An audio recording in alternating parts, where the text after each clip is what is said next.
Greetings and salutations, all you truly beautiful individuals. Welcome to another epi of We Got Live. My name is Eric, flying a little Han Solo on today's episode for the debut season opener, actual season opener, no for fun, of the LCK. Some might say the greatest league in the world, at least the one that's been dominating the international scene, but I'm not going to say lots of amazing matchups, but a lot of exciting ones because there's so many different players and different storylines to follow, even outside of the top four. This year in the LCK, there's definitely some excitement, but as is what now becoming a tradition, we got to talk about the teaser video before we get into any of these actual games. And I will say, a little disappointed that it wasn't your typical 2 to 3 minute video of all the guys walking around, cool LCK era stuff. It was some clean animation, no question. Even the animated portions like this, the LCK and often the LPL hit a little bit different. The logos were clean, even with some of these ridiculous bank sponsorships in some of these names. Hanwha Life looked super cool, and of course T1, the animated version of Faker, yet another one comes in, and the rest of the boys, but not the full level that we're accustomed to for a little bit of LCK hype. And I know it's probably because it's this new era and the LCK Cup, and I think a lot of the regions are kind of looking at this first split as almost a build-up, a teaser to the actual splits being spring and summer, because of course there's Fearless Draft, they're shortened, really. They're like a month for a lot of these, so it does feel a little bit, I'm not going to call it preseason because that's a disservice, but it feels like it's kind of slowly ramping up to the year. So I'm hoping it's not purely because of budget cuts that we didn't get a sick little teaser for this one. It's more to do with what the LCK represents, or the LCK Cup represents, and what spring and summer, I know they're not called that anymore. It's just one long split for the LCK. So that better have an amazing teaser video. But on the Rift product, we had the defending Kespa Cup champions matching up against DRX, and we had a last-minute change to the roster. Apparently Teddy dealing with some severe flu symptoms, so didn't start for DRX, which made way for the first non-Korean player to suit up and start a game. That was Lazy Beal in the bot lane, coming out of Vietnam at just 17 years old. He was born in 2007, if you want to feel really old. But he actually more than held his own in this one, and this looked like, from the get-go, okay, the bros, we hyped them up coming into this, even though they were the last pick in the LCK Cup, despite winning Kespa. We saw great signs from Kespa, so here we go. They're coming in, hopefully going to not be a bottom two team, and game one, it looked like they were fully in control. Hype was looking good. Hambach on the Skarner was absolutely everywhere on the map, taking this one over, taking DRX to the absolute cleaners, and business as usual. Here we go. The Bros on way to their first ever series win. We roll into game two, and Lazy Feel is warmed up. His second ever game on the LCK stage, and it didn't look like this guy was a rookie. He was feeling confident on the Kaisa. A couple of these team fights, he's able to take over pretty much, I don't want to say completely himself. He had some help, of course, but he cleans up some of these fights, and the Bros are angry. Or DRX, is angry because nobody, and I mean pretty much nobody, was talking about them in the offseason. They put together a solid bounce back performance in game two, hit him with a little right hook that obviously the Bros were not so ready for, as it ends up being a third and decisive game. And again, remember, the difference between this and the LPL is it's not best of 5, it's still just best of 3s for this first round of the LCK Cup. So we're going the distance heading to that game 3, and it looked like the Bros were really angry from game 2 and wanted to prove that they were legit. They had a 7-0 start in this one and looked like they were calm, cool, ready to close this one out, even with a Yasuo comp that had pretty much much 0 knockups. Closer, betting on himself in this one. But it was the Ambessa out of UCal that gets DRX back into this game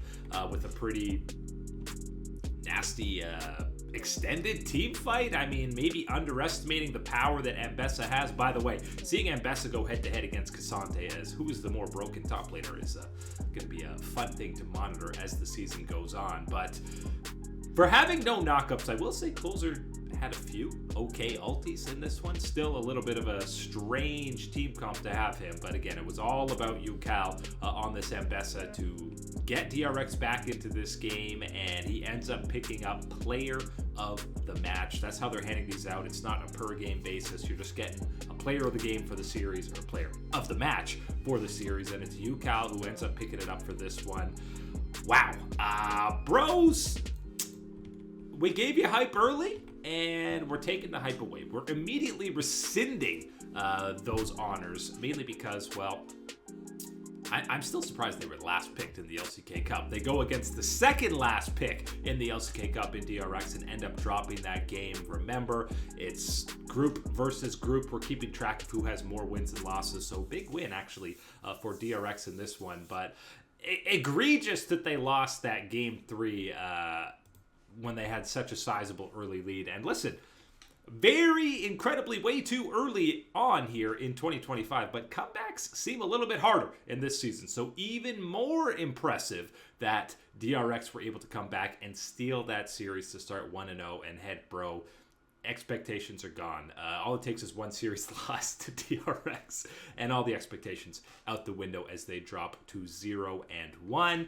Other LCK series on the day, we had the new look DN Freaks. It's not the Kwangdong Freaks. It's not the Afrika Freaks. It's KN Freaks. And this was the debut of Berserker on the new squad. A very different looking team with Piosik coming in and Life in the bot lane. It's only Bulldog and Dudu who are returning from last year. And they were on the back foot against Nongshim, another expected, projected bottom feeder in the LCK, and it's Dudu on the Ambessa doing his best UCal cosplay from the earlier series to find a desperation fight for DNF, and that was pretty much what got them back in the driver's seat. Some good engages out of Life on the Renata,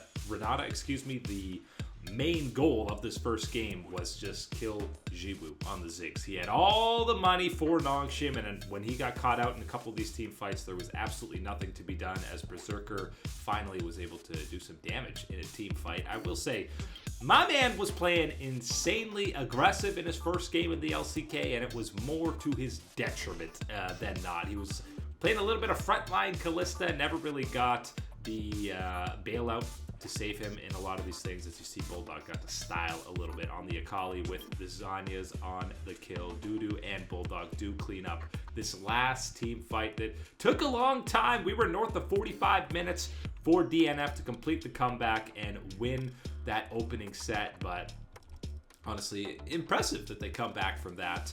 And second game, they roll into it and they carry the momentum. It's again DNF they're in control this time early. They get the Otacon buff, and this is a prime example of having the revive, turn your brain off, 5-man dive in between 2 turrets, get aced, but it doesn't matter. But you know what? This is actually one of the problems that you can see with it is because they just play sloppy. They have a lead, they kind of take their foot off the gas, they stop going through the motions, they end up giving up an essentially free Baron, and even though they all revive instantly, they still are giving 50% gold, I know it's only 100 gold, over to Nongshim to somewhat get back into the game, but it's the free Baron that's a little bit more egregious as Berserker eventually gets left in a 1v4 on the Kaisa to try and save the game, and it's not the LCS. He's not able to pull that one back in as DNF. They have a comeback win in game 1, and a teensy bit of a maybe minor throw in game 2 that ends up having both games. We are treated to, we need like a mini version of Silver Scrapes for going to a third and decisive game. It's not quite the full Silver Scrapes, but we go the distance. And again, we're keeping track of, okay, what's the deal with Fearless Draft? Do we get something spicy? We get a little bit of Ivern and a Smolder mid for DNF in Game 3, combined with some Nidalee and a Scion and a Corki. It's leaving me scratching my head a little bit. We did get to see Lahenz's Blitzcrank, but it wasn't one of those games for this one, as after Game 1, and especially in this third game, the aggressive, confident positioning out of Berserker actually is terrifying, and an absolute treat to see that he's playing with that level of confidence despite having a slightly rough Game 1. He bounces back in a big way. The Ashe damage numbers were absolutely nasty. We've even got Piosik landing smites on a Baron, you know? Sorry, Piosik, we love you, buddy. And usually, you're pretty reliable when it comes to those, but DNF, pretty convincing, calm, cool, collected in that third game. Really, the only blemish in this series is from that nasty Game 2.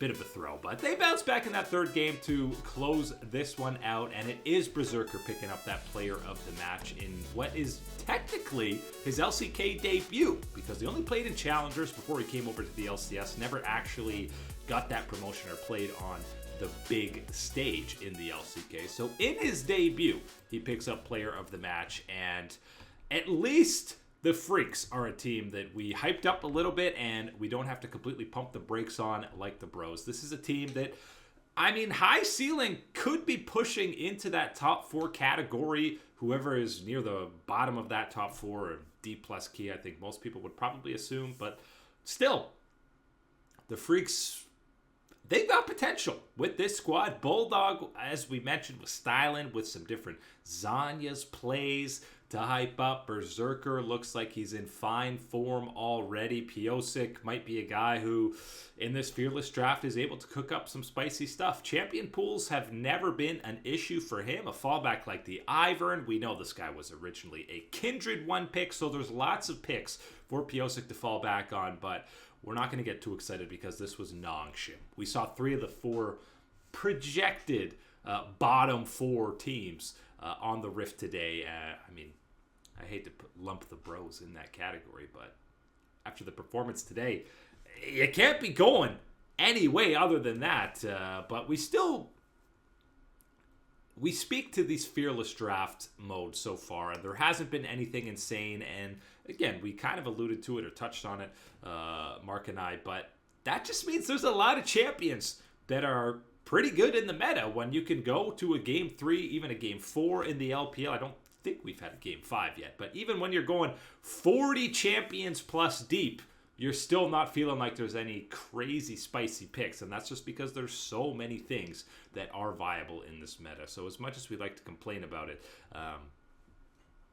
you know, it's pretty good. It's pretty good that you can have so many different people. But the Freaks, we're not getting excited until playoffs at the very least, because we've seen them fall off time and time again in the regular season. Maybe this LCK Cup format will be a little bit different for them, and we can have maybe some higher expectations or less time for them to completely fall off the wagon or the train track, if you will.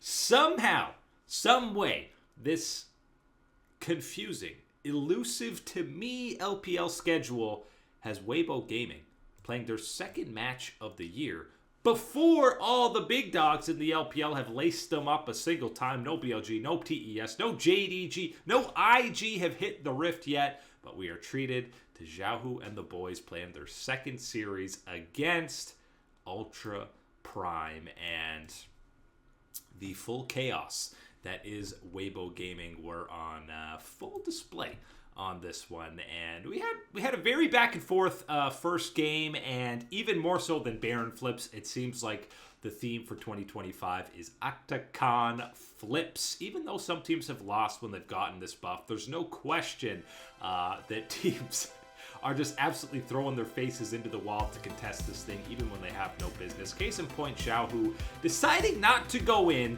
when all his team is actually fighting, waiting to go for the 1v4 highlight play, steal on Atakan, not getting it, getting blown up by Cassante, and ultimately losing the game. But that's fine. It's honestly fine, because there was a bounce back in this. And we know Weibo, you want to go back to like 2013 when they had the Shy on the roster and things were full chaos, but somehow they thrived in it. Well, we're seeing the absolute chaos come for Tian, including some psychotic Lee Sin should I not cues that he follows in 1v4 scenarios. But for the most part, Weibo's there to follow up on it, and in that 2023 era when the Shy was playing like an absolute mad lad and Light was the consistent force in the bot lane, it's to a lesser degree here because Breathe has been one of the most consistent guys incredibly early on here in 2025, but that was more of it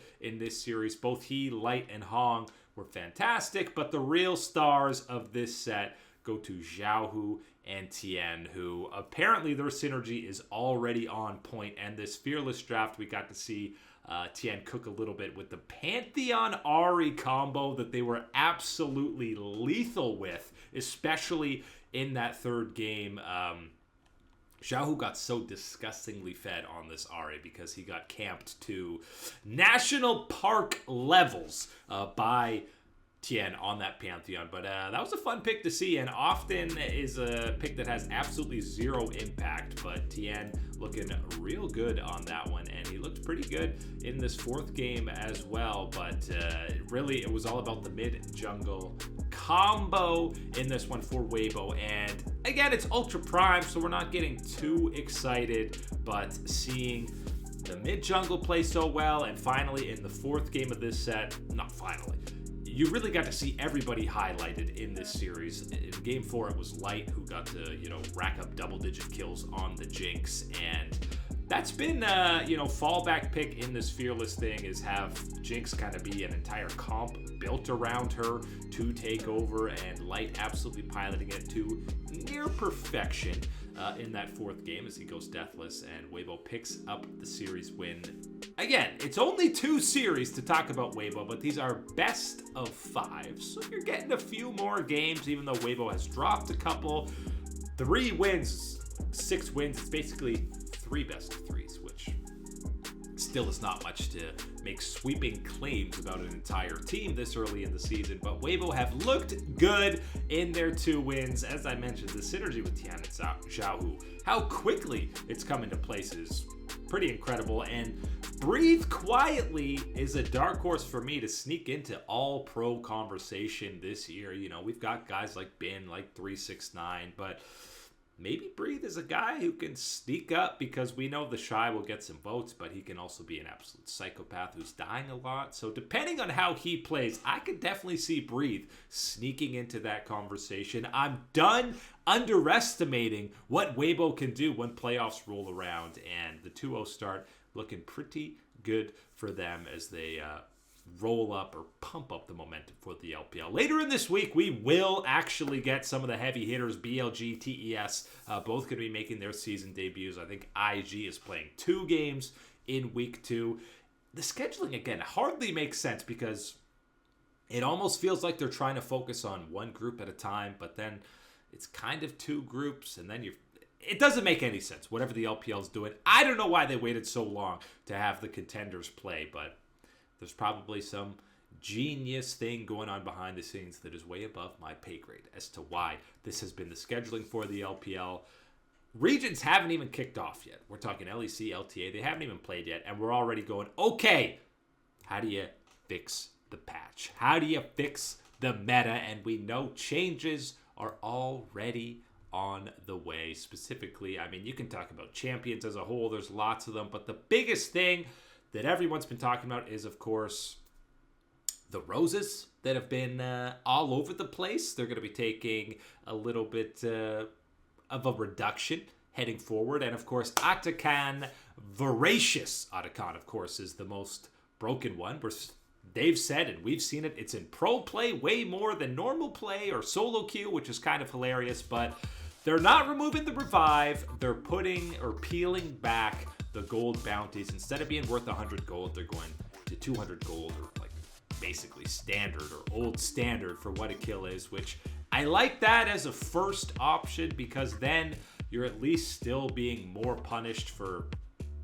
like we saw the freaks today, just absolutely running it down when you have that buff and all 5 people dying just to get a kill or to get a turret. At least you're then giving over 1,000 plus 2,000 gold when you include assists to the opposing team, even if you're going to respawn instantly and still be able to contest any of these objectives. So it's a good first step. I'm sure Riot is saying, can we change something without having to rework the entire mechanic like we have in the past? Because that's a pain, and they probably did a lot of time to implement this. So, okay, good first step. The other big one is, of course, the feats of strength, which are something to always pay attention to and come a little bit too easily with first blood and first turret. I mean, you can get that pretty dang quickly. So they're changing the first blood element of it to the first to get 3 kills. As far as I can understand, it's the team with 3 kills. So it doesn't matter if one team gets 2 and then the other team gets their first, that makes 3. No,